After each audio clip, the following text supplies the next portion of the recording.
Monsieur Roussel, bonjour. Vous travaillez dans le département des risques financiers de la Banque européenne d'investissement à Luxembourg, qui est la plus grande banque d'investissement au monde. Et les éditions romaines ont eu l'occasion de publier vos nombreux articles sur la crise financière. Nous vous avons également interviewé sur l'avenir des monnaies. Et aujourd'hui, c'est un grand plaisir puisque nous vous accueillons à l'occasion de la présentation d'un livre, votre livre, Divina Insidia, Piège divin, qui est un roman. Alors ça, c'est la surprise. Et tout d'abord, je voudrais vous demander pourquoi ce livre et à qui s'adresse-t-il? Bien, d'abord, merci beaucoup de m'avoir donné l'occasion d'éditer ce livre. En fait, il s'appuie sur 10 années de recherche et procède un peu de la même démarche qui m'anime quand j'écris mes articles financiers, à savoir tenter d'expliquer à un plus large public les causes véritablement profondes de la crise financière et économique que nous traversons actuellement. Alors maintenant, ce qui concerne votre question, à qui il s'adresse, je voudrais plutôt dire à qui il ne s'adresse pas, plutôt qui serait déçu de le lire.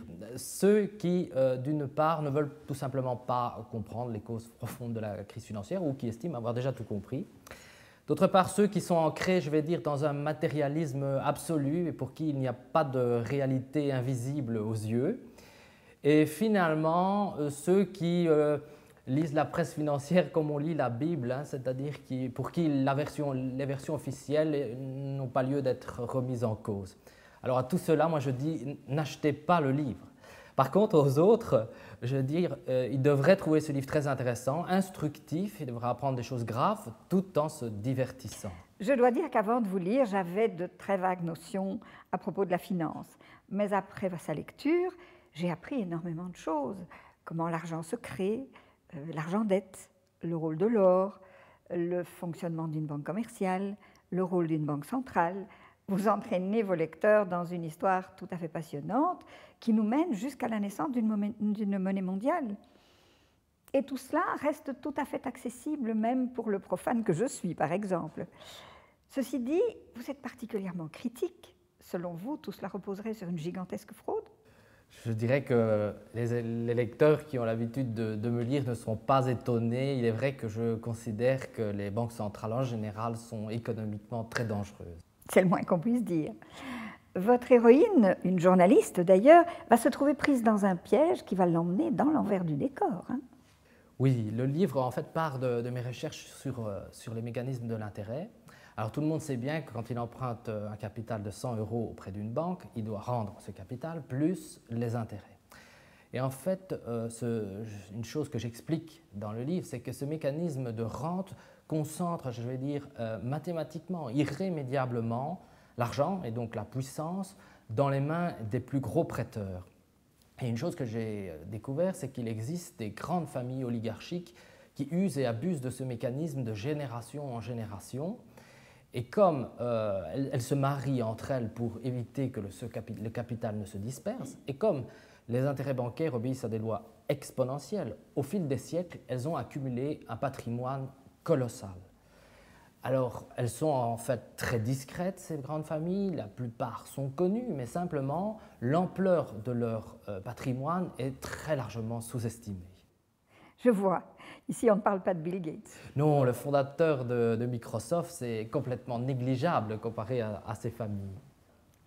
Toujours votre héroïne, la journaliste, va rencontrer un membre important d'une de ces familles, avec lequel d'ailleurs elle va nouer une relation très particulière et, pourrions-nous dire, très attachante. Oui, et c'est l'intrigue du livre. Donc cette journaliste, qui de son propre aveu n'y connaît rien du tout en finance, va se retrouver piégée dans une aventure qui va la plonger au cœur de ces grandes familles.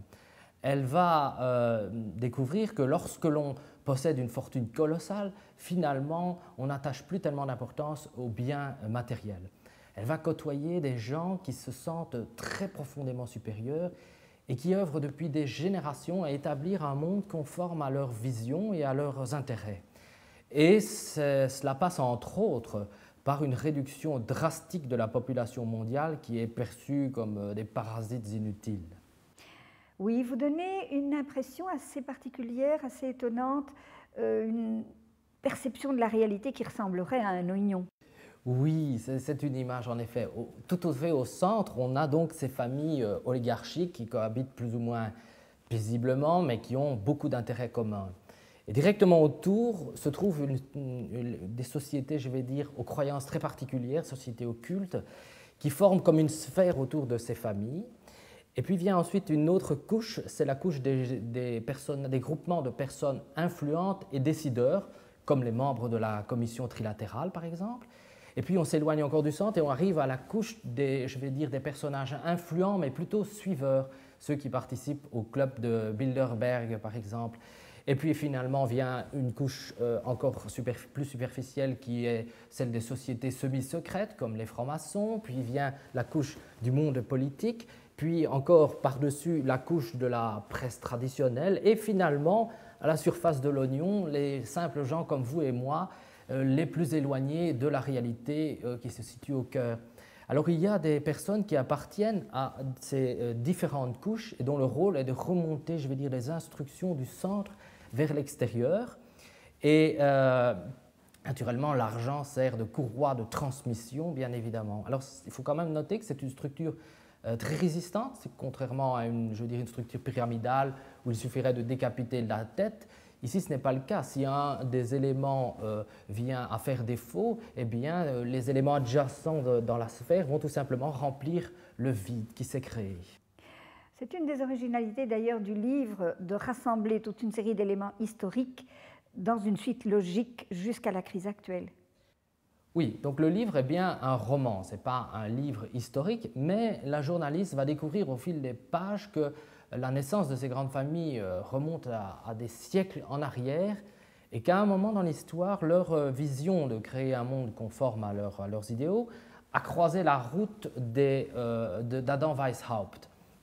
Alors le concept de nouvel ordre mondial prend véritablement son essor avec les Illuminés de Bavière, fondés par Adam Weishaupt. Alors je sais bien que sur Internet, il y a tout un folklore autour de ce personnage, mais quand on reprend les documents originaux et qu'on analyse, je vais dire, de manière critique, on constate objectivement que ces idées ont eu une énorme influence sur les cercles maçonniques de l'époque et qu'il a également vraisemblablement disposé d'appuis financiers très importants. Comment avez-vous fait pour ne pas tomber dans la paranoïa? C'est un piège assez courant. Oui.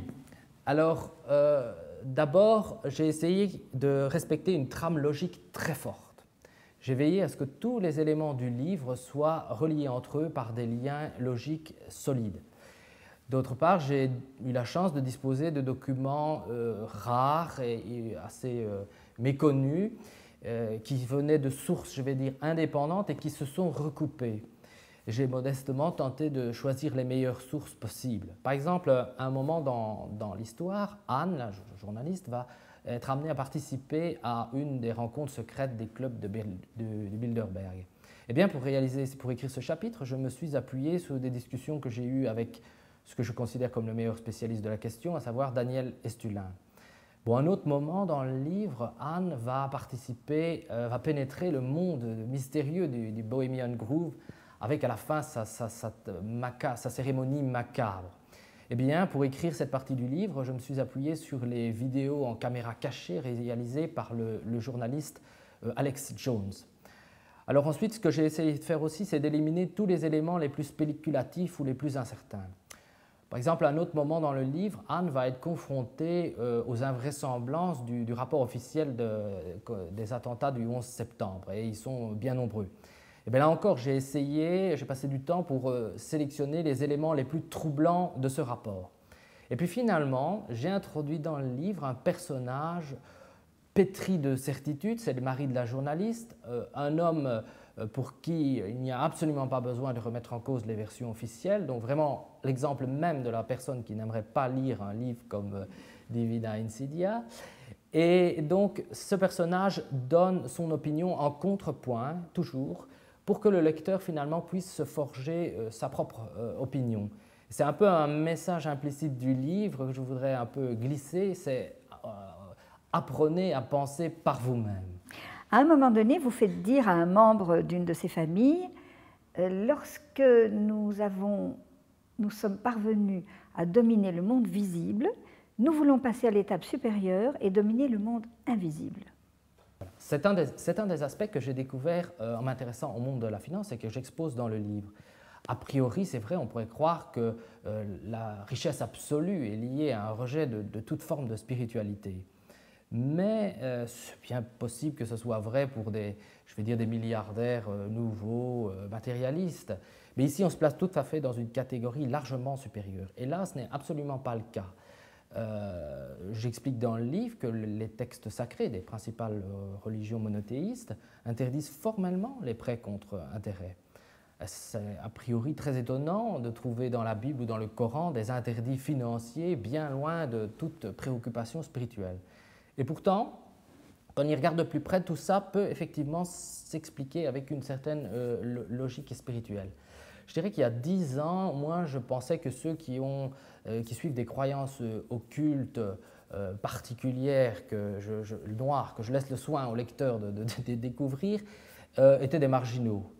Mais maintenant, sur base de rencontres, d'expériences personnelles, de discussions, de lecture de documents, je crois que tout ça peut quand même s'expliquer dans une logique d'une réalité supérieure de lutte entre deux conceptions différentes du bien et du mal. Mais bon, c'est un aspect du livre qu'on ne peut pas expliquer en quelques phrases, parce que ça semblerait vraiment trop invraisemblable. Oui, vous avez raison, et le lecteur découvrira par lui-même que Anne et sa famille auront vécu une situation hors du commun, paranormale pourrait-on dire, au travers de laquelle, du reste, vous traitez des grandes questions de l'humanité.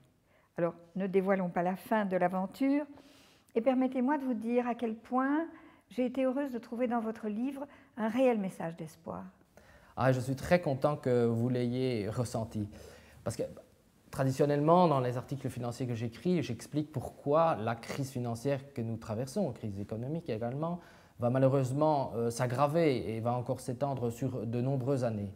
Mais ici, je ne voulais pas écrire un livre dépressif de plus, parce que fondamentalement, cette histoire relate l'aventure d'une simple famille, et je dis bien une banale famille, qui va être l'instrument d'un dessein qui la dépasse largement. À son niveau, cette famille a simplement accompli sa part de responsabilité, ce qui a permis de mobiliser des forces qui lui sont largement supérieures. Et c'est quelque part un peu comme ça que l'histoire du bien progresse. Moi, j'ai envie de dire à ceux qui se sentent impuissants face à la situation qu'il ne faut pas forcément faire une révolution. Déjà, le fait de chercher par soi-même à avoir une information exacte, de ne pas suivre aveuglément l'avis des faiseurs d'opinion, de partager l'information autour de soi, tout ça contribue déjà à élever la conscience collective, à mon avis. Alors nous allons conclure, Monsieur Roussel. Vous nous avez offert un livre à la fois passionnant, troublant, très instructif. Je suis persuadée que beaucoup de gens vont apprendre plein de choses. Tout comme moi, ils auront peut-être un peu de difficulté à démêler ou à tracer la frontière entre le réel et un imaginaire encore inconnu de beaucoup. Nous mettons tout cela ensemble et en 2 mots, nous allons dire un régal. Eh bien, merci beaucoup. Donc maintenant, on va laisser le soin au lecteur de découvrir le livre et de se faire sa propre opinion. Encore un grand merci pour cette invitation.